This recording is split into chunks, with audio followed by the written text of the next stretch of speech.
saya Sinti Wulandari. Saya kelas 10 dari SMA Negeri 1 Terisik, Kabupaten Indramayu. Pada saat ini, saya akan menjelaskan tentang korupsi. Apa sih itu korupsi? Korupsi adalah penyalahgunaan jabatan untuk keuntungan pribadi maupun keuntungan kelompok. Korupsi adalah tindakan yang merugikan masyarakat dan juga negara. Misalnya, ketika seorang pejabat menerima suap untuk memberikan izin tertentu, ia telah melakukan tindakan korupsi karena telah menyalahgunakan kekuasaannya. Praktik seperti ini menggerogoti kepercayaan publik dan juga merusak fondasi hukum juga keadilan di masyarakat. Beberapa contoh korupsi yaitu yang pertama adalah nepotisme. Nepotisme adalah memberikan pekerjaan atau keuntungan baik kepada keluarga maupun teman dekat tanpa mempertimbangkan kualifikasi.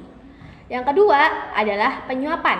Penyuapan adalah memberikan sejumlah barang atau uang kepada seseorang dengan tujuan untuk memengaruhi keputusan mereka atau tindakan mereka. Yang ketiga adalah penggelapan. Penggelapan adalah menggunakan aset yang dipercayakan untuk keuntungan pribadi. Yang keempat adalah pemerasan. Pemerasan adalah memaksa seseorang untuk memberikan sejumlah uang atau barang dengan ancaman kekerasan maupun pengungkapan rahasia. Korupsi tentunya memberikan banyak sekali dampak negatif. Berikut beberapa dampak negatif dari korupsi dalam beberapa bidang. Yang pertama yaitu pada bidang ekonomi.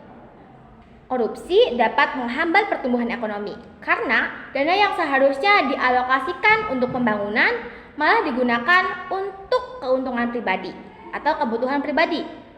Hal ini tentunya dapat menyebabkan kurangnya investasi pada infrastruktur dan juga layanan publik. Yang kedua, pada bidang sosial dapat meningkatkan kesenjangan sosial. Ketika korupsi semakin merajalela, masyarakat yang lebih miskin menjadi korban terbesar. Mereka kehilangan akses pada layanan dasar seperti pendidikan dan juga kesehatan. Yang ketiga, pada bidang politik dapat menurunkan legitimasi pemerintahan dan juga melemahkan sistem politik. Pemerintahan yang korup dapat kehilangan kepercayaan rakyat. Ini menyebabkan ketidakstabilan politik dan juga ketidakpuasan luas di masyarakat.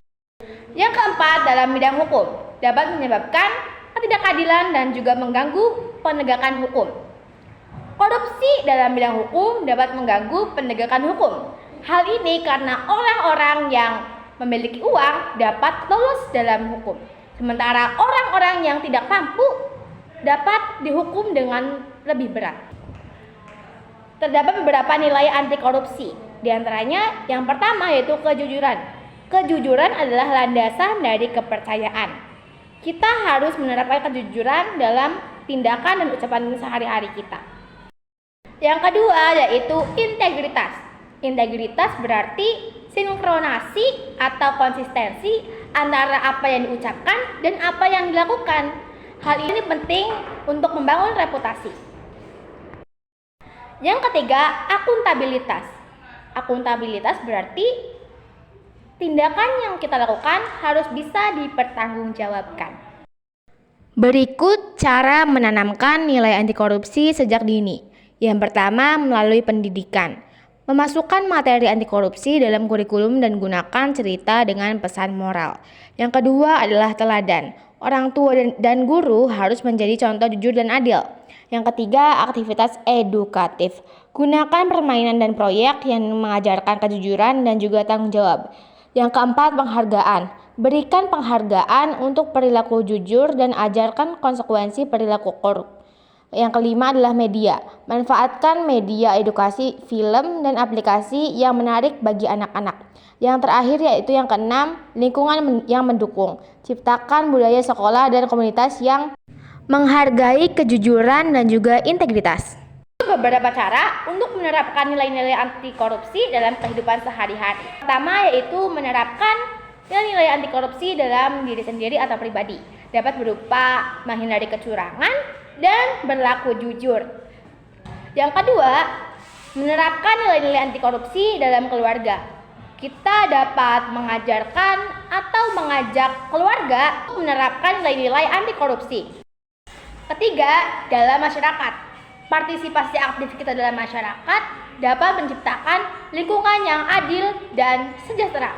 Kita dapat berpartisipasi atau mendukung gerakan anti korupsi. Berikut beberapa cara untuk kita berpartisipasi dalam pencegahan korupsi. Yang pertama, edukasi dan juga kampanye. Kita dapat mengikuti seminar untuk meningkatkan pemahaman dan kesadaran kita tentang korupsi. Yang kedua, mengikuti organisasi. Banyak sekali organisasi yang memberantas korupsi.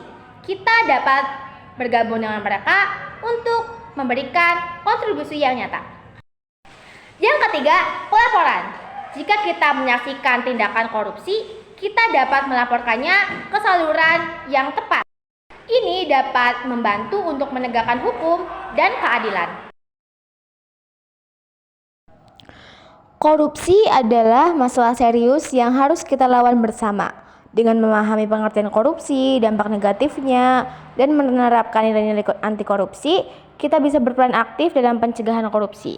Mari kita mulai dari diri sendiri, keluarga, sekolah, dan masyarakat untuk membangun bangsa yang lebih bersih dan juga adil.